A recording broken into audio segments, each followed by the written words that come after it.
एक पंडित जी कई वर्षों तक काशी में शास्त्रों का अध्ययन करने के बाद गांव लौटे। पूरे गांव में शोहरत हुई कि काशी से शिक्षित होकर आए हैं और धर्म से जुड़ी किसी भी पहेली को सुलझा सकते हैं।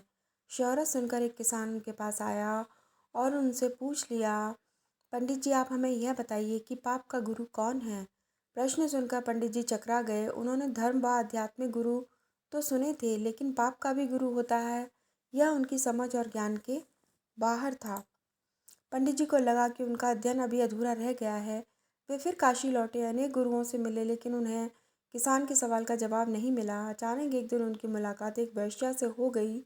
उसने पंडित जी से परेशानी का कारण पूछा तो उन्होंने अपनी समस्या बता दी। वेश्या बोली, पंडित जी इसका उत्तर तो बहुत सरल है, लेकिन उत्तर पाने के लिए आपको कुछ दिन मेरे पड़ोस में रहना होगा। पंडित जी इस ज्ञान के लिए ही तो भटक रहे थे। वह तुरंत तैयार हो गए। वेश्या ने अपने पास ही उनके रहने की अलग से व्यवस्था कर दी। पंडित जी किसी के हाथ का बना खाना नहीं खाते थे, अपने नियम आचार और धर्म परंपरा के कट्टर अनुयायी थे। वैश्या के घर में रहकर अपने हाथ से खाना बनाते खाते कुछ दिन तो बड़े आराम से बीते, लेकिन सवाल का जवाब अभी नहीं मिला। वह उत्तर की प्रतीक्षा में रहे। एक दिन वैश्या बोली, पंडित जी आपको भोजन पकाने में बड़ी तकलीफ होती है। यहाँ देखने वाला तो और कोई है नहीं, आप कहें तो नहा धोकर मैं आपके लिए भोजन तैयार कर दिया करूँ। पंडित जी को राजी करने के लिए उसने लालच दिया, यदि आप मुझे इस सेवा का मौका दें तो मैं दक्षिणा में 5 स्वर्ण मुद्राएं भी प्रतिदिन आपको दूंगी। स्वर्ण मुद्रा का नाम सुनकर पंडित जी विचारने लगे। पका पकाया भोजन और साथ में सोने के सिक्के भी, अर्थात दोनों हाथों में लड्डू है।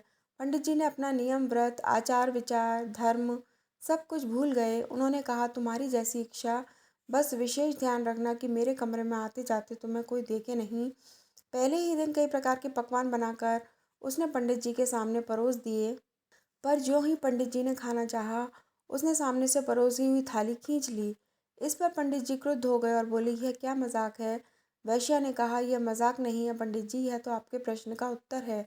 यहाँ आने से पहले आप भोजन तो दूर किसी के हाथ का पानी भी नहीं पीते थे, मगर स्वर्ण मुद्राओं के लोभ में आपने मेरे हाथ का बना खाना भी स्वीकार कर लिया। यह लोभ ही पाप का गुरु है। अगर आपको ये कहानी पसंद आई तो प्लीज़ हमारे चैनल को लाइक और सब्सक्राइब करिए, फ्रेंड्स के साथ शेयर करिए। Thanks for watching.